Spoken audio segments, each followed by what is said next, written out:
Muchas gracias. También agradecer a la organización, a DADE, por invitarme a estos desayunos. Y bueno, pues os voy a compartir pantalla para hacer una pequeña presentación de dos partes. Una parte que sigue siendo un poquito teórica y luego otra parte en la que voy a entrar dentro de la propia herramienta. Esta, que es más teórica, sí que es verdad que también corresponde a la herramienta, pero quiero centrarme en algunas de las cuestiones que ha comentado Guillermo y otras que quiero resaltar.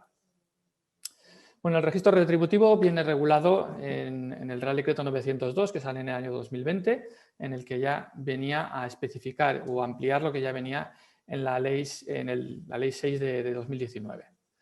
Dentro de lo que es la definición, hay varias cosas que quiero que queden muy claras. Primero, todas las empresas tienen la obligación de hacer el registro retributivo. Esto está claro, que lo ha dejado bien claro Guillermo.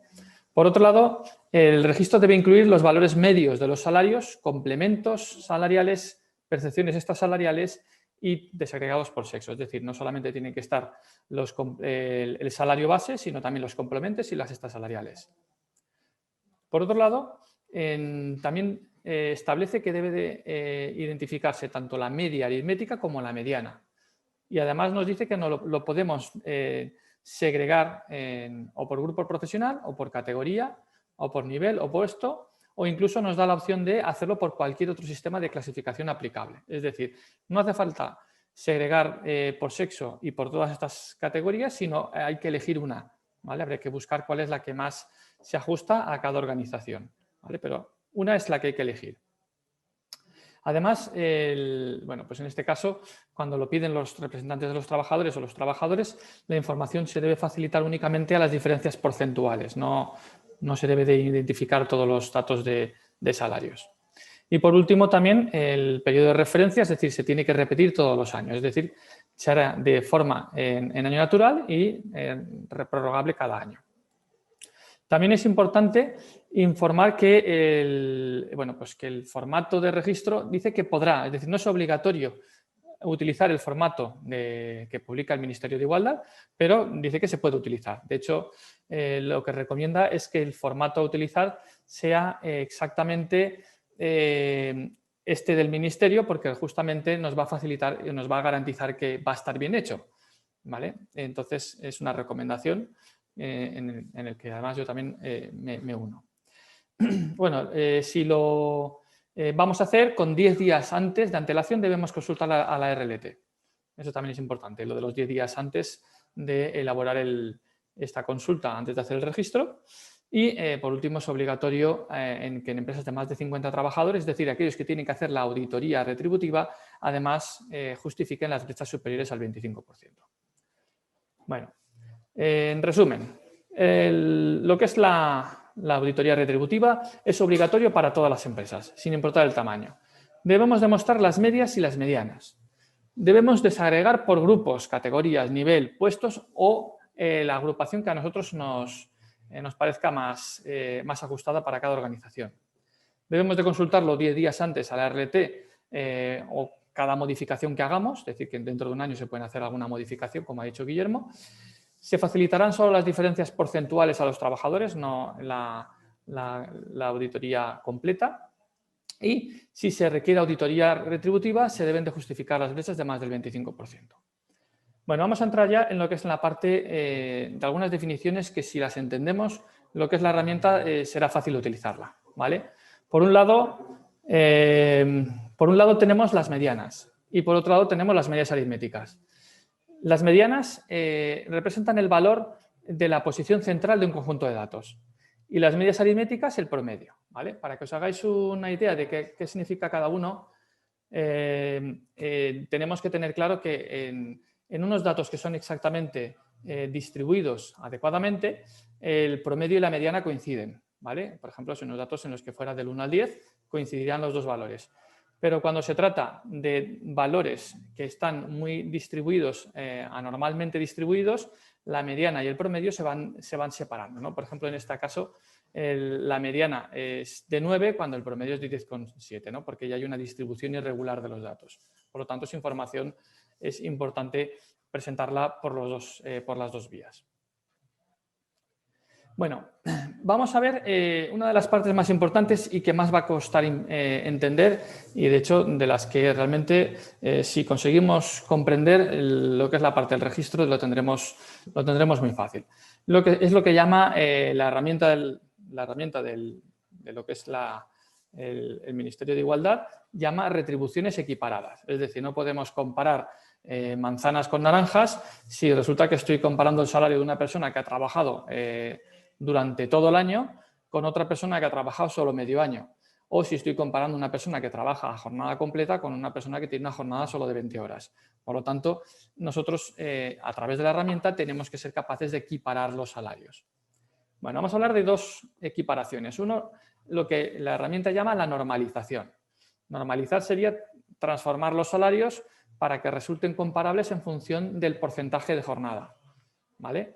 En ese sentido, un ejemplo muy fácil para entenderlo sería una persona que trabaja al 100% de la jornada, es decir, sus 8 horas, en una jornada de 8 horas, y cobra 1.500 euros al mes. Si lo comparamos con una persona que trabaja a media jornada, es decir, solo trabaja 4 horas de cada 8 y cobra 750 euros, resulta que están cobrando lo mismo, porque la herramienta lo que va a hacer es multiplicar por 2, es decir, dividir por el porcentaje de jornada, de manera que equiparamos salarios y se pueden equiparar ambos para que no haya una brecha realmente que sería ficticia. En la propia herramienta, no en la actual, en la herramienta anterior había una tabla como es la que presento, esta la han quitado en la nueva herramienta, bueno, han quitado este gráfico para entenderlo un poco. Realmente hay que ver qué complementos son normalizables y cuáles no. Por ejemplo, todos los complementos que tienen una N en color rojo se puede decir que son normalizables. Es decir, que media jornada implicaría que habría que duplicar este complemento. Por ejemplo, todo lo que son de salario base, el salario base obviamente tiene que ser normalizado. Todos los que son extrasalariales de trabajo realizado de puesto, pues podrían ser también todos estos normalizables. Sin embargo, habrá otros que no lo van a ser. Y luego está el tema de la anualización del salario. Anualizar significa transformar el salario de forma que podamos comparar una persona que ha trabajado solamente, por poner un ejemplo, 3 meses con otra persona que ha trabajado todo el año. Estamos en la misma situación de antes. Una persona que ha trabajado 100 días de 365, que cobra 1.000 euros, está cobrando exactamente lo mismo que una persona que cobra 3.650 y ha trabajado durante todo el año. Lo que hace la herramienta es hacer una regla de 3 y saca el porcentaje de tiempo que has trabajado, que es de 365 partido por 100, y lo multiplica por tu salario para que sean equiparables. Igualmente, como os decía antes, la tabla anterior nos dice cuáles son aquellos complementos salariales y extrasalariales que son anualizables, que son los que tienen la notación en verde de ANA, de anualizables, y aquellos que no lo son. ¿Vale? Una equivocación en anualizar o normalizar un complemento que no lo es hace que se te desbarate por completo todo lo que son las equiparaciones de salarios. Por lo tanto, es muy importante comprender esto. De hecho, creo que es lo más complejo de toda la herramienta.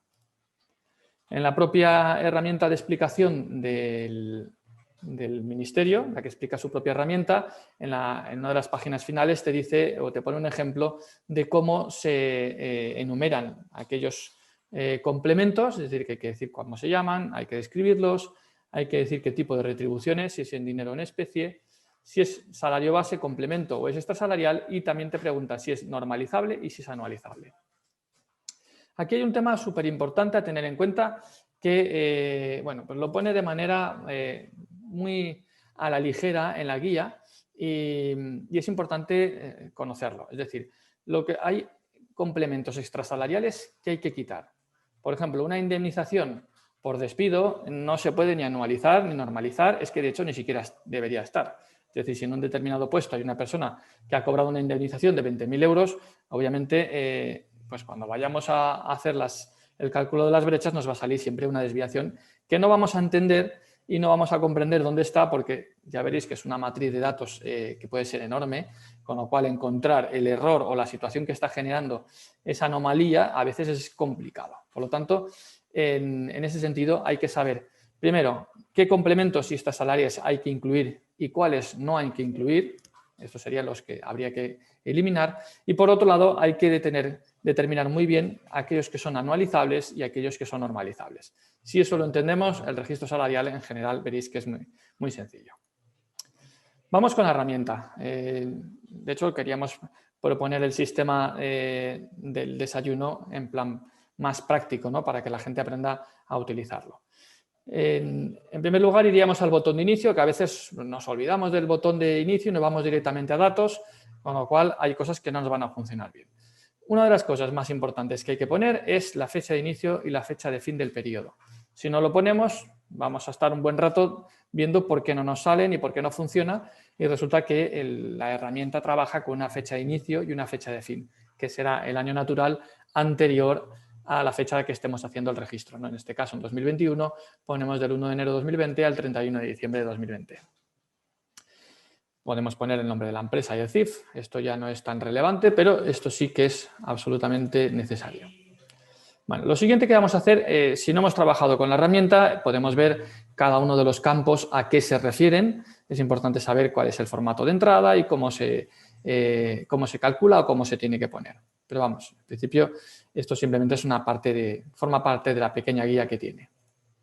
Lo siguiente que vamos a hacer es analizar todos los complementos, salario base, y definir, como decíamos antes, si era en dinero o en especie, y si se trata de un complemento salarial, extrasalarial o el salario base. Bueno, el salario base va a estar en la primera fila de todas y a partir de ahí vamos a decidir si son normalizables, anualizables y en base a esto vamos a tener la información.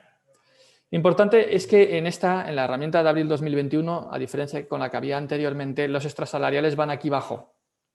Y cuando hay más extrasalariales de los que te permite aquí la fila, añadir más filas requiere un análisis especial. Ya veremos que también utilizar la herramienta no solamente es conocer bien la teoría, sino también hay que manejarse bien en Excel, porque ahora veréis que hay muchas situaciones cuando nos facilitan los datos, nos dan tablas en formato de Excel que pueden ser mastodónticas. A veces hay que hacer tratamiento de datos para consolidar. Por ejemplo, una persona puede estar repetida 4 veces, hay que consolidar la información, etcétera, etcétera, etcétera. O sea que este tipo de análisis previo, antes de meterlo en la herramienta, va a ser necesario. Por lo tanto, controlar y manejarse bien en Excel es de vital importancia para utilizar la herramienta.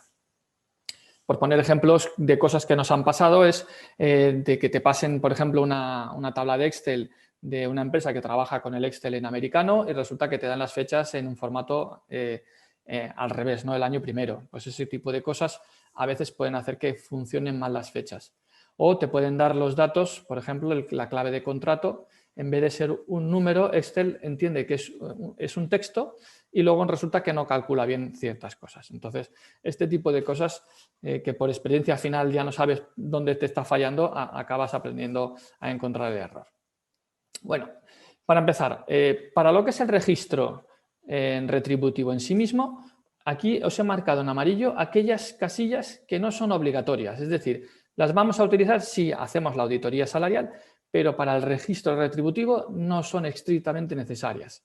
Es decir, para sacar las medias y las medianas por agrupación, lo único que vamos a necesitar son, evidentemente, la casilla de sexo y la ID, porque la ID es la que nos va a utilizar para contar. Tendremos que saber el tema de fecha inicio fin del contrato y la parte de anualización y normalización y los grupos y, por supuesto, las cantidades, ¿vale? Así que vamos a ir uno por uno a ver qué información nos pide la propia herramienta. Por un lado, el sexo, obviamente lo necesitamos. En segundo lugar, fijaros que aquí nos pide fecha de contratación y fecha fin contrato y aquí nos lo vuelve a pedir esta información. Bueno, pues la columna con la que realmente calcula la aplicación lo que es el porcentaje de jornada anualizada es con esta de aquí. Y esto, a veces, si nos manejamos con el Excel, lo veréis aquí, él trabaja aquí porcentaje de anualización, ¿lo veis? Lo calcula, fijaros, podemos entrar, lo está calculando con estas dos celdas. ¿Y esta celda de dónde viene? ¿De dónde la coge? Pues la coge de aquí, ¿vale? Por lo tanto, hay veces también que os pasará que ponéis aquí los datos de fecha de contrato, fin de contrato y aquí no ponéis nada y no estamos en este caso, anualizando. Por lo tanto, la que es importante es esta de aquí. Si no hay fecha de inicio y fecha de fin, es decir, si antes de 2020 ya estaba en plantilla y después de 2020 seguía en plantilla, lo podemos dejar en blanco. No hace falta ponerlo, solo haría falta poner la fecha de antigüedad. ¿Vale? Pero si ha iniciado o ha finalizado antes el contrato, pues esta información hay que ponerla aquí. El porcentaje de la jornada también es importante y obligatorio ponerla. Si ponemos, en este caso, 100% de la jornada, pero si una persona ha trabajado, por ejemplo, en este caso, está con una jornada del 33%, es decir, en vez de 8 horas, pues estará trabajando 2,4 al día, o bueno, lo podemos hacer semanal, pero vamos. La cuestión es que hay que poner aquí el porcentaje de jornada que está trabajando, ¿vale? Y de este dato, junto con el porcentaje de reducción de jornada, es decir, hay lo que se llama jornada reducida por cuidado de hijos, etcétera, etcétera, un trabajador puede pedir reducción de jornada. Bueno, pues esta reducción de jornada es independiente del porcentaje de jornada, es decir, una persona podría estar trabajando el 100% de la jornada, ¿vale? 8 horas, y pedirse una reducción del 15%. O podría estar trabajando media jornada, solo 4 horas, es decir, aquí pondríamos el 50%, y pedir una reducción de jornada del 15%. Ojo, porque aquí no hay que poner el 15%, aquí habría que decir el porcentaje de jornada que le queda, es decir, aquí habría que poner el 85%, ¿vale? Esto es súper importante porque si ponemos 15 estamos multiplicando su salario muchísimo, porque realmente a la hora de normalizar va a salir algo que no vamos a encontrar el error y va a ser por eso. Bueno, aparte de todo eso, la aplicación además tiene un cálculo que es el porcentaje de normalización, ¿no? Que al final lo que hace es cogerte las dos cosas, ¿no? La normalización va a ser una comparación de estas dos, del porcentaje de jornada y de la reducción de jornada. Ambas dos las junta para sacar el porcentaje de normalización o, como llama la herramienta, equiparación de salarios. También podemos poner el motivo de la reducción. Realmente esto debería estar también en amarillo porque realmente el motivo para lo que es el registro no es necesario. Para la auditoría o para el plan de igualdad sí, porque en el plan de igualdad se saca muchísima estadística descriptiva dentro del diagnóstico respecto pues, a número de hombres respecto a mujeres, número de hijos respecto al sexo, el tema de la formación. Todo eso sí que va a estar en la parte del diagnóstico del plan de igualdad, pero realmente para el registro es información que realmente no necesitamos poner. Lo digo por simplificarlo si es el caso de una empresa que solo requiere registro. Bueno, seguimos. Podemos poner el área, por ejemplo, podrían ser los centros, los departamentos, los puestos de trabajo, el tipo de horario. Bueno, toda esta información nosotros la pedimos a las empresas y se ponen en la herramienta de registro, como os he dicho, porque también van a hacer la auditoría del plan. Pero si solamente fuera el caso de que queremos hacer el registro, pues solo nos tenemos que centrar en lo que se llama los grupos de clasificación. Y los grupos de clasificación es otra forma que tiene la nueva herramienta de hacer más confidencial la información que luego veremos en este apartado, que ahora lo pondremos aquí. Es decir, va a ir por grupos, de manera que no veremos que este es el departamento de administración, este es el de contabilidad. Bueno, es decir, que realmente es una forma de que al final la información esté un poquito más confidencial para quien pueda tener acceso a la herramienta o a los resultados del registro, ¿vale? Tenemos que tener algún sitio en el que establezcamos las claves de las agrupaciones, en el que estas claves de agrupaciones, en nuestro caso, por ejemplo, es por puesto, pero podemos utilizar, como recordáis, cualquier sistema de clasificación que puede ser el grupo profesional, el nivel o la que nos parezca más apropiada para la empresa.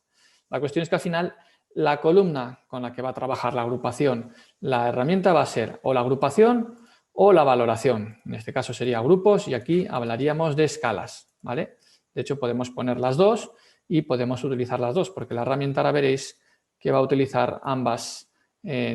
Aquí va por escalas y aquí va por grupos. O sea que tendremos las dos. Pero bueno, con una de las dos nos sobrará. Bueno, Una vez ya tenemos la agrupación, lo que hacemos es añadir el tema de los salarios. Ojo que también nos ha pasado con empresas que nos pasan las Excels en el que en vez de puntos son comas y en vez de 15.000 de salario base tienes 15,058.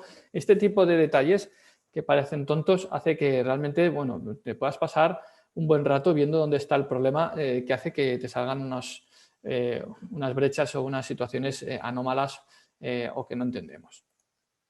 Una vez ya tenemos los salarios bases, los complementos y las extrasalariales, ya la herramienta en principio está totalmente alimentada para que haga sus cálculos, ¿vale? Es importante que si al final nos han salido columnas o filas en blanco, las quitemos, ¿vale? Porque esto evitará que luego nos salgan en los resúmenes en casillas en blanco, ¿vale? Esto es simplemente te pones aquí, botón derecho y eliminas, y si hubieran casillas en blanco las has eliminado. Hay que eliminar toda la fila completa, no solamente la parte que vemos rellenada. Muy bien, pues ahora falta hacer lo que es el análisis de los resultados. Bueno, tenemos la casillita, esta de aquí y esta de aquí. Ojo, porque esta de aquí no está equiparando. Esta primera, la 1.1a y la 1.2a, está dándote los datos sin equiparar, es decir, sin normalizar y sin anualizar. Y esta de aquí sí que nos los va a dar normalizado y anualizado. Y tenemos, por un lado, la parte de las medias o los promedios.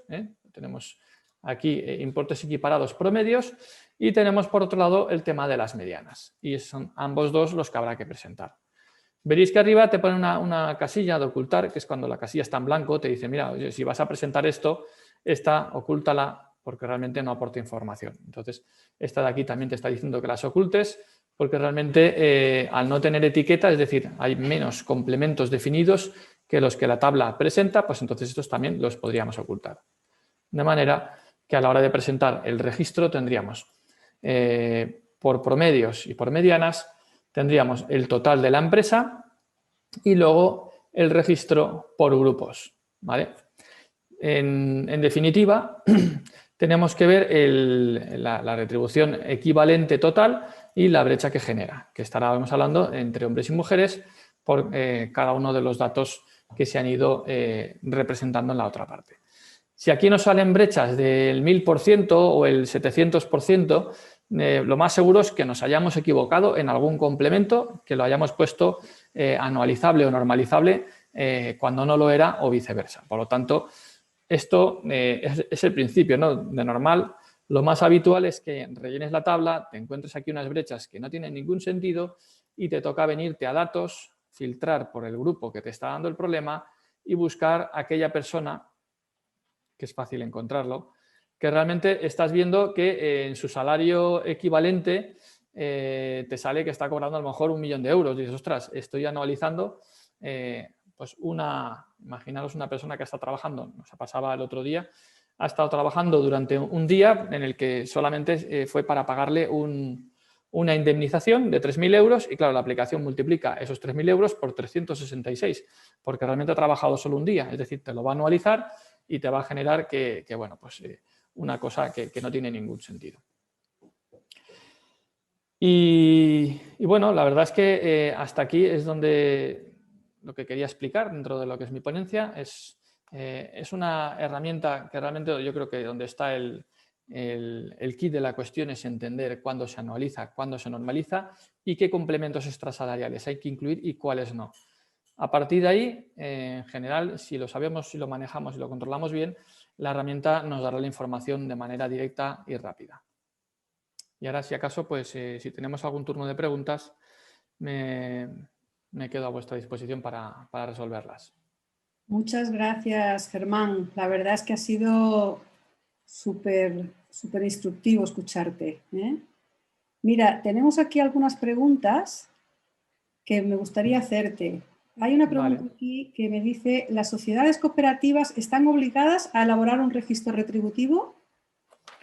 Bueno, pues en este caso, bueno, además es una cuestión que también ha comentado Guillermo, las cooperativas, siempre que estemos trabajando de que han optado por establecerse como autónomos, en ese caso no, pero si son personal asalariado, es decir, personal laboral, en ese caso sí. Es decir, los autónomos no tienen que hacer el registro salarial. Por lo tanto, dependerá del tipo de cooperativa la obligación o no de tener que hacer el registro.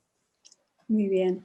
Tengo también por aquí una que, aunque ya la habéis contestado los dos, pero bueno, es un poquito más compleja. Dice, una empresa con una sola persona trabajadora o cuya plantilla está constituida exclusivamente por hombres o por mujeres. En este caso, ¿está obligada a contar con un registro retributivo? Bueno, pues sí que es verdad que en ese sentido, como la norma no dice expresamente o no limita quién puede y quién no, realmente es una deducción que se hace y de hecho hay una lista de preguntas frecuentes, lo que se llaman FAQs, que publica el Ministerio de Igualdad. Desde la publicación de la herramienta han surgido muchísimas dudas y una de estas era justamente el de si una empresa con una persona tiene que hacerlo. Y efectivamente en el resultado de preguntas y respuestas más habituales dicen que sí, que en ausencia de que digan lo contrario están afirmando de que cualquier empresa, incluida las que solo tienen una persona, deberían de tener el registro retributivo. Y por supuesto que sea solamente hombres o mujeres, también tienen También, no limita el hecho de que sean solo mujeres o solo hombres. Muy bien. Tengo por aquí otra también que me dice, ¿las empresas de trabajo temporal están obligadas a elaborar el registro retributivo? Bueno, pues esto es un caso especial que luego seguramente nos saldrán cuando empecemos a hacerlo y efectivamente tienen que hacer el registro retributivo, pero no lo tiene que hacer la empresa usuaria del trabajador de la ETT, sino lo tiene que hacer la propia ETT, es la que tiene que hacer el registro salarial. Es decir, sí, pero no lo tiene que hacer obviamente la empresa que utiliza este servicio de modalidad de trabajo, sino la empresa inicial o matriz que contrata a este trabajador. Por aquí tengo una más, me dice, si mi empresa tiene... Ay, perdona. Si mi empresa tiene varios centros de trabajo dedicados a distintas actividades y con convenios colectivos de aplicación diferente, ¿cuántos registros retributivos debo de elaborar? Bueno, en este sentido, el registro retributivo, en este sentido, se hará un único registro retributivo. Lo que pasa es que yo entiendo que las diferenciaciones que se hagan dentro de las agrupaciones que hablábamos, que decíamos que serán por puestos, serán por categorías o por niveles, en este caso, evidentemente, habrá que hacer diferenciación entre varios niveles. Es decir, yo cogería por un lado las agrupaciones de un centro con un convenio colectivo y por otro lado las agrupaciones de otro centro con otro convenio colectivo. Es decir, creo que no se podrían mezclar. En definitiva, sí que es verdad que el registro retributivo global, que es curioso porque la brecha que hay que justificar no es la de cada categoría, sino es la brecha generada en el cómputo global de la organización, entre hombres y mujeres, independientemente del grupo o de la categoría. Lo cual realmente pues, es muy normal que aparezcan brechas grandes cuando es una empresa que tiene unos salarios en la zona alta de la pirámide muy altos y unos salarios más bajos en la parte más funcional, ¿no? Pero bueno, siempre son justificables obviamente por este motivo. En este caso, el registro retributivo se podrían hacer dos, uno por empresa para presentarlos en el mismo documento o se podría hacer uno y presentarlo cada una de las agrupaciones, obviamente, de cada convenio debería ir por separado. En cualquier caso, lo que es la parte de la brecha común de hombres y mujeres de toda la organización debería ser común.